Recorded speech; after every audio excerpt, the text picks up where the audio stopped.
مکہ والوں نے کہا اب تیار ہو جاؤ, محمد صلی اللہ علیہ وسلم وہ فوج لے کر کے آئیں گے جس کا مقابلہ ہم میں سے کوئی نہیں کر سکتا. بات حقیقت تھی. 7ویں ہجری تھی اور ذی القعدہ کا مہینہ تھا.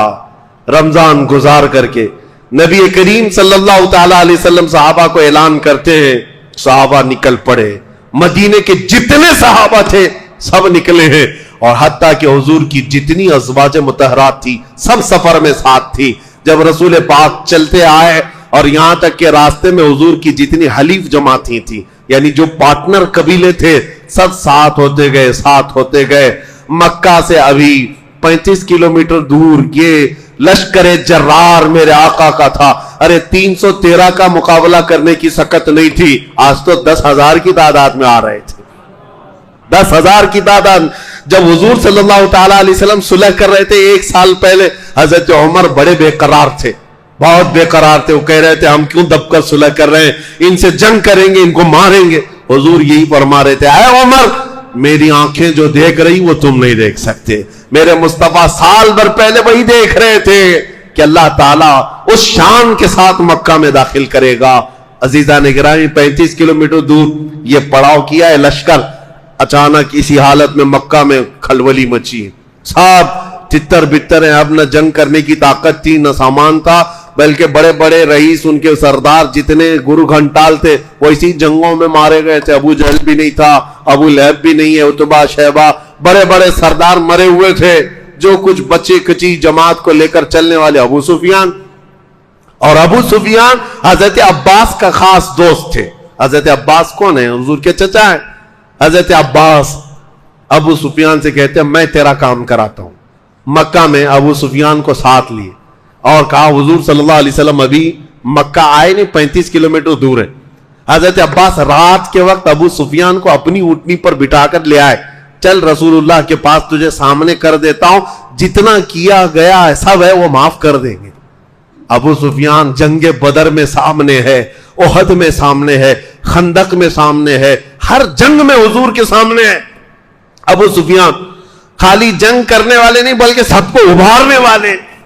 اور اس شخص کو پکڑ کر حضرت عباس لے آ رہے ہیں اور یہ کہتے ہوئے مجھے یقین ہے محمد عربی پر, چلو چلتے. ابو سفیان ساتھ آ گئے. رات کا وقت تھا, قافلہ پڑاؤ کیا ہے رسول اللہ کا, دوسرے دن مکہ میں داخل ہونے والے. حضرت عباس جیسے ہی آ رہے تھے, کیونکہ وہ اسلام لائے ہوئے تھے, آ رہے تھے ابو سفیان کو لے کر کے حضور کے خیمے پہنچنے والے تھے. اس سے پہلے حضرت عمر کی نظر پڑ گئی. بچ بچا کر کے تو آئے تھے, حضرت عمر دیکھ لیے خیمے سے باہر آئے, جلال کے ساتھ ایک ایسا اعلان کیا کہ پورے خیمے میں لوگوں کی نیند اڑ گئی. کہا کہ یہ کافر کو کہاں سے لایا گیا ہے, اس عظیم دشمن رسول کو کہاں سے لایا گیا ہے. حضرت عباس نے کہا جلدی چلو جلدی چلو, رسول اللہ کے خیمے میں داخل ہو جاؤ نہیں تو عمر چھوڑے گا نہیں.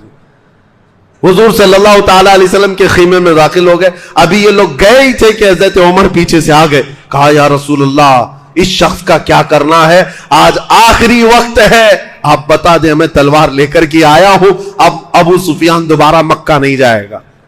حضور صلی اللہ تعالی علیہ وسلم نے کہا عمر تلوار نیچے رکھو, تلوار نیچے کرو. تھوڑی دیر رکا, حضرت عباس سے پوچھا کس لیے آئے.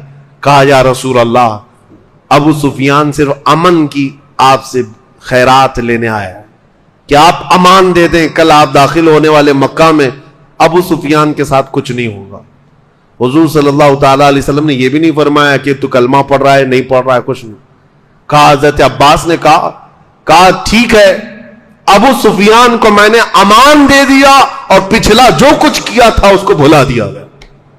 ایک جملے میں میرے مصطفیٰ نے بڑی بڑی جنگوں میں مقابل میں آنے والے کو معاف کر دی.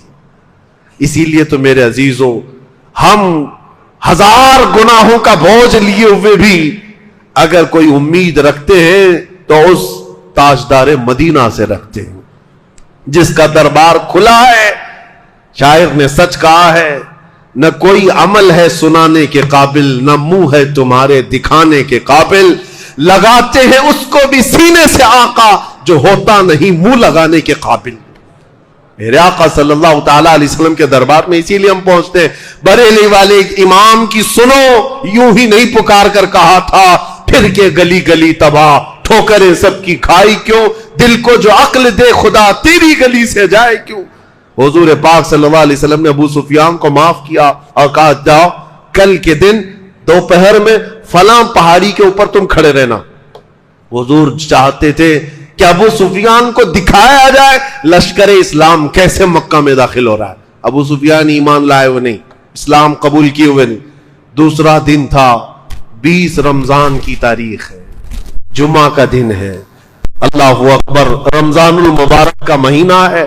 صحابہ اکرام نے، حضور نے کئی جماعتوں میں صحابہ کو تقسیم کیا تھا، سب سے آگے اس 10,000 فوج کی جماعت میں سب سے آگے بندہ جو جھنڈا لے کر چل رہا تھا وہ صحابہ میں کوئی بہت بڑے صحابی جلیل نہیں، حضرت ابوبکر، حضرت عمر، حضرت عثمان، حضرت علی نہیں، یہ خلفاء اجلہ صحابہ میں سے جو جلیل القدر نہیں۔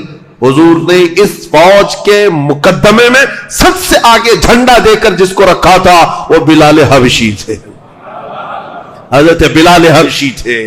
حضور صلی اللہ تعالی علیہ وسلم نے ان کو آگے رکھا تھا۔